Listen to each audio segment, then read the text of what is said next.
everybody, welcome back to another episode of Pharmacy for the People, where I try to put your health back into your hands by equipping you with the tools that you need to overcome the tyranny of medical complexity and cultural disillusionment.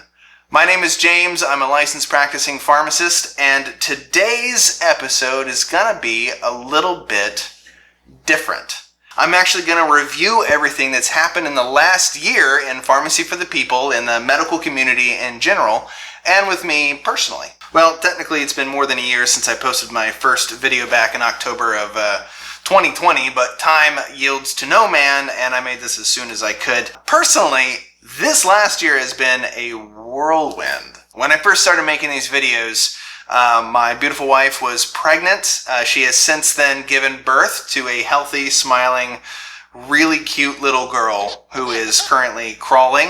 She's trying to learn to walk and talk, but she is not taking free steps yet without holding on to things, and she's still pretty monosyllabic. But it will happen, and it will happen faster than I'm ready for. I know that. And now we're expecting again, and we're excited to be a growing family. Of girls, apparently, because we are expecting another little girl, and we're both really excited about it. I mean, honestly, out of everything that I've ever celebrated in my life, major life events, getting my bachelor's degree, my doctorate, getting married, becoming a dad has been the most incredible part of my life. I'm really smitten. It's fantastic. But other than that, I bought a new camera so that I could record videos for you guys, and I returned it immediately because it is a terrible camera that no one should ever own. Just horrible. I actually shot one of the previous videos with it, but I'm not going to tell you which one it was. I had to do an incredible amount of post-editing to just make it acceptable. Take a look at the old episodes and see if you can figure out which one it is. Post what you think it was down below in the comments, and I'll pretend not to know what you're talking about. In the medical world, this past year, I suppose COVID is really the thing that we're all thinking about, talking about, and working through. I'm sure you've heard all about it. I actually did post a video about it. But I actually had a patient recently who didn't know what COVID or coronavirus was. I was stuck somewhere between disbelief and envy. Ignorance is bliss, right? Wouldn't it be nice? I don't know. In the U.S., after the initial spike of cases in 2020, we had another spike of COVID through the holidays and into the winter of 2021. Then again in the fall when the Delta variant came up. And then currently we were dropping down into a plateau that is now starting to inch its way back up right after the holidays. We're in the holidays now, but as families get together and more people are together, transmission is almost inevitable.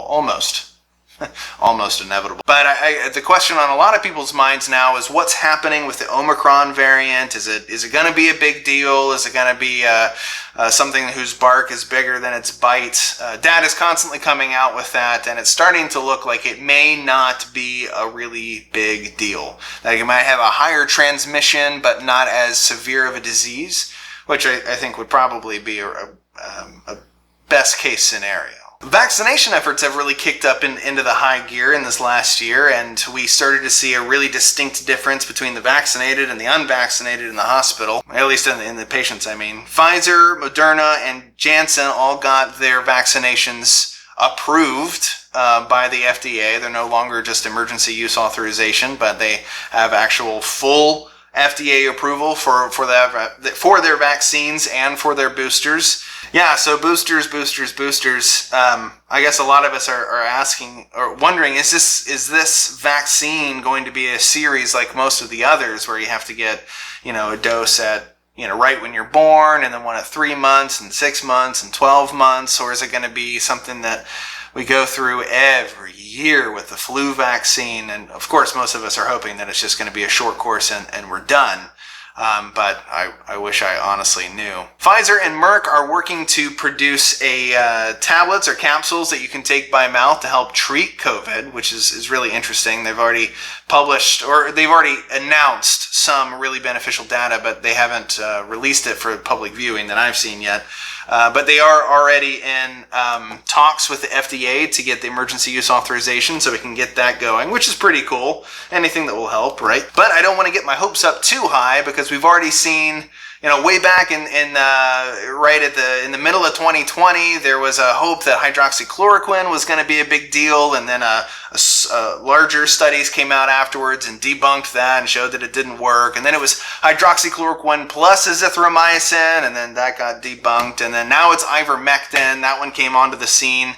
And man, that one is just blown way out of hand. We are still waiting for large trials to actually settle this argument.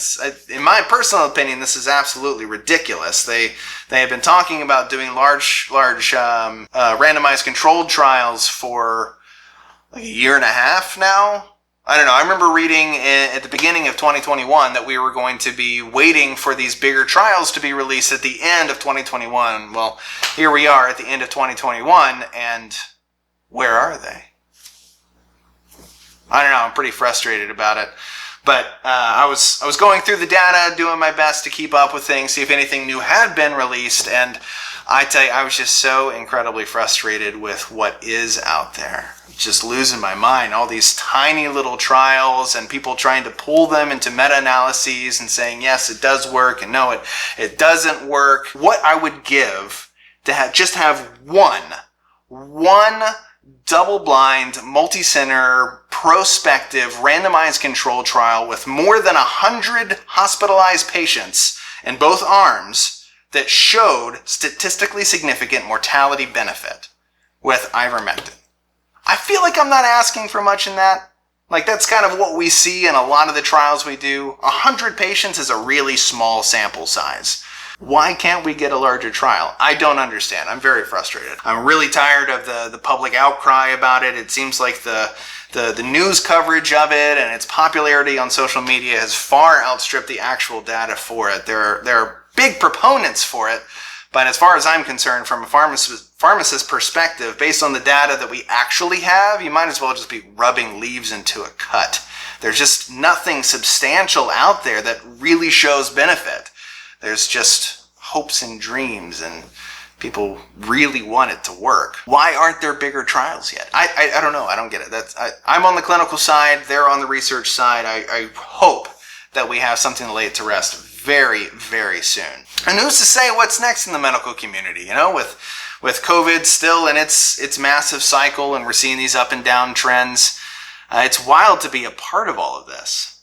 To be a part of the pandemic, to be there, boots on the ground in the hospital working on it, and then spending time with you guys trying to explain things as best I can with the data that I'm reading myself. But it's a challenge. It's really challenging to try to keep up with everything as it comes out for the patients, and then for you guys, for my family, for myself. But it's been a real honor when I pause and I really think about where I was before all of this, as I went through school and years of school and trained, trying to learn as much as I could so that I could become a clinical pharmacist. And then here I find myself in the thick of it, really having an opportunity where I can learn, I can grow, and I can help apply that to the patients that are hurting and my friends and my family. It's really pretty tremendous. It's really an honor. And then lastly, in Pharmacy for the People, where are we? I've made 15 videos since I started doing this, which both sounds like an incredibly small number and also a really big number. I don't know. I'm really proud of what I've been able to put out, but I honestly thought I would be just chunking these things out every other week when I first started doing this. But time laughs at my best laid plans. But I'm excited about the 15. In the beginning, I introduced my plans for Pharmacy for the People and talked about some of my future plans. Honestly, I'm really surprised to see how much has changed. I've taken a lot of notes, made a lot of adjustments, and I'm hoping that it's been both to make things more entertaining and helpful as we're going along. Let's see, so I started talking about what pharmacists do for starters. What do we actually do behind those counters in your community pharmacy? What are all the different types of pharmacists? And then we talked about the scientific process and how it supports the medical community, how medicine itself is so integrated with the scientific process. What is the scientific process and how does it help us? We talked about some of the barriers between patients and providers. there are a ton of barriers, and that video was just supposed to be a spicy little intro to why things get so complicated between two different people. But if you've been in any kind of relationship before this point in your life, then you know things get complicated, especially when one is trying to convince the other to do something. So then after that, we talked about vaccines. We moved into vaccines. We talked about the general idea behind vaccines, where they came from. We weren't talking about COVID vaccines in particular because those were still in trials and not yet released. And then we talked about some of the controversies surrounding vaccines and where those came from. And then we went into some of the myths around vaccines. Some of the ones that I had heard were pretty freaking fantastic. I thought they were really, some of them are really funny, some of them are really sad. So yeah, we did the basics, controversies, myths, and then after that, I introduced a self-care series about how to use over-the-counter medications. I still haven't done much with that, but the plan is to do far more. But the first one was how to use over-the-counter medications to treat the common cold. Then I started talking about a little bit more about what I had personally seen as a pharmacist in the ICU with COVID, some of the stuff that I had seen there in the hospital. Fairly nasty business. Life has gotten a lot less heartbreaking as we've kind of seen the tail end of the initial Delta spike, and things are kind of simmering now. We're really looking forward to seeing the end of this thing. But I'd be lying if I said seeing people my age die on a regular basis wasn't becoming normalized, which is pretty messed up. It's not that it's not hard, but if you do something hard over and over again, it gets a little bit easier. Anyway, then after that, we wrapped up the year talking about ways that you can find and then evaluate reliable information on the How to Do Your Research series. I had a really good time doing that one. And the gist of those 4 episodes was how to find the source of your information, how to weigh the quality of the evidence presented in that information, and the last 2 were about how to avoid logical fallacies and cognitive biases as you form your arguments and your conclusions with the information that you've already found. Which brings us all the way up to today with this little review video, roughly speaking. So in upcoming videos, I'm planning to give everybody the Christmas present of shorter videos. Merry Christmas. I think this will be better for everybody, myself included. You don't have time to watch me go on and on for 30 minutes, and then I don't have time to write, shoot, and edit it all in a reasonable amount of time, even if you do have that kind of time. With baby girl number 2 on the way, learning to be a good dad, a loving husband, a full-time pharmacist, it's necessary for me to keep these videos to a good time, a very brief time. So that's the plan, but I recognize that I tend to be verbose, and even my best laid plans end up being 25 minutes long instead of the planned 6. But I still love making these videos, and I'm truly grateful for the time and the interest that you are giving me by watching these. I dream of a future where anyone can understand what's going on in their bodies and know how to respond to that in a healthy, effective way. And that dream motivates me.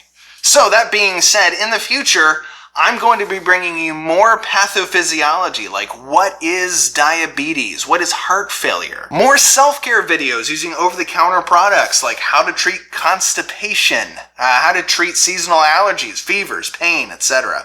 Then I'm going to bring you more everyday topics from the perspective of a pharmacist, me reacting to various things. What does a pharmacist think about homeopathic medicine? What about essential oils? What about, why do all those drug commercials on TV sound like they're trying to sell you a polished death policy? I can explain that, etc., etc. Okay, this is done. Thank you guys seriously so much for your time and your support. Thank you for leaving your comments when you do, liking the videos, subscribing to the channel. If you have questions that you'd like to see me answer or things you'd like to hear from a pharmacist perspective, please let me know in the comments down below. If you liked the little video, let me know by liking the video. Power to the people.